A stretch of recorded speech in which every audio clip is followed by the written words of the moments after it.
Kalau kita membaca di dalam Asbabun Nuzul, cerita yang berkaitan dengan surat Al-Muzammil, teman-teman, maka surat ini turun ketika Nabi dalam keadaan sedih. Waktu itu Nabi sedang berdakwah di antara keluarga besar beliau dan di antara beberapa paman-paman dan keluarga besar beliau, Nabi SAW. Jadi lagi berdakwah di antara keluarga besar, gitu kan. Kemudian beliau mendapatkan penolakan di sana, terutama penolakan dari Abu Lahab. Kalau yang lain nggak menolak, mereka hanya diam saja.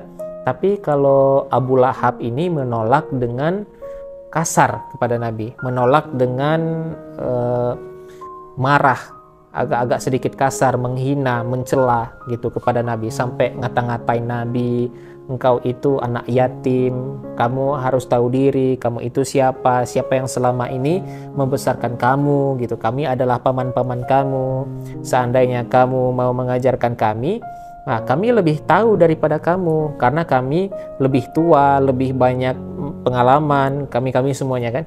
Nah, Abu Lahab ini menolak dakwah Nabi itu dengan sombong, teman-teman. Sehingga kalimat-kalimat Abu Lahab ini membuat Nabi merasa sedih.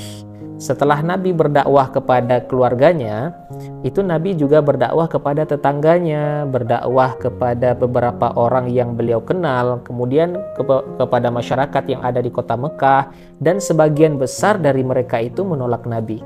Bahkan tidak sedikit dari mereka yang menolak Nabi dengan cara-cara yang na'udzubillah menyakiti perasaan Nabi. Karena Nabi juga manusia biasa kan. Beliau juga seorang pemaaf, seorang lapang dada, tapi beliau juga punya perasaan. Bukan berarti beliau lempeng, nggak punya rasa gitu, bukan. Tapi beliau juga seorang yang sangat halus perasaannya walaupun sangat pemaaf. Halus perasaannya walaupun sangat lapang dada. Nah, sehingga kalimat-kalimat yang beliau dengar dari pemuka Quraisy yang durhaka itu menyakiti perasaan Nabi, membuat Nabi sedih. Dan yang lebih lagi menyakiti perasaan Nabi itu bukan karena dikata-katain sebenarnya, tapi karena justru Nabi itu kasihan sama mereka. Bisa ngebayangin gimana nasib mereka di akhirat jika mereka menolak dakwah Nabi SAW.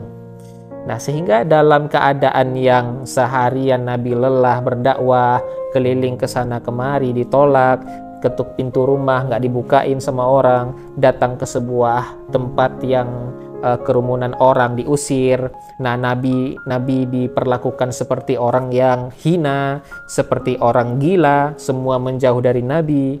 Sehingga Nabi pulang ke rumah di malam hari setelah seharian capek, itu dalam keadaan berkeringat, dalam keadaan kotor. Nabi pulang ke rumah. Untungnya Nabi memiliki seorang istri yang sangat pengertian, sangat bijaksana, sangat solehah, yaitu Sayyidah Khadijah.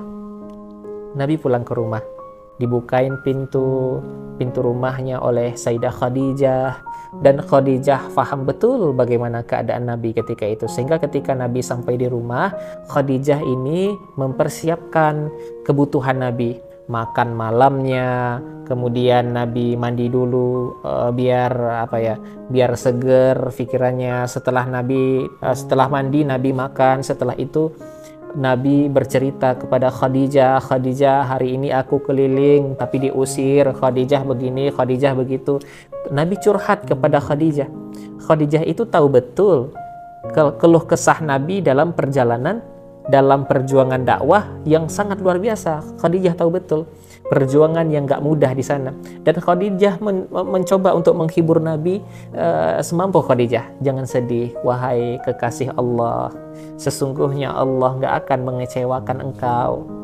Dan seterusnya, sambil Nabi istirahat.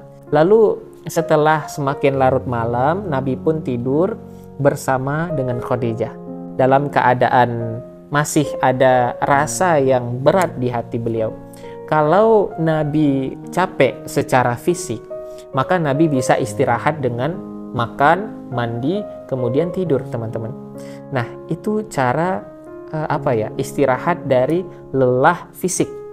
Nah, tapi ternyata waktu itu Nabi bukan hanya lelah fisiknya, yang lebih berat lagi adalah Nabi lelah batinnya.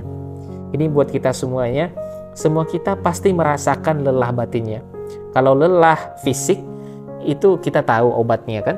Nah, ketika kita lelah secara fisik, kita bisa istirahat dengan duduk, dengan tidur, kita bisa istirahat dengan berbaring, kita bisa istirahat dengan tidur lelap yang lama, kita bisa istirahat dengan santai-santai gitu, kita bisa istirahat dengan makan dan minum, ngopi dan sebagainya, ngeteh, minum jus, makan buah, ya kan? Kita bisa istirahat dengan nonton, kita bisa istirahat dengan bercanda dengan anak-anak, dengan keluarga. Itu adalah cara kita melepaskan lelah fisik. Kita bisa dengan minum obat, kita bisa dengan terapi. Itu adalah cara kita recovery sakit fisik, lelah fisik. Tapi bagaimana kalau kita sedang lelah batin? Sakit batinnya, perasaannya yang sakit, hatinya yang sakit, pikirannya yang sakit, jiwanya yang sakit. Gimana cara kita merecovery semua itu? Bagaimana cara kita mengobatin batin kita yang sedang terganggu itu? Gimana cara kita ngobatin hati kita yang terluka? Gimana cara kita ngobatin perasaan kita yang tergores? Ternyata bukan dengan entertain.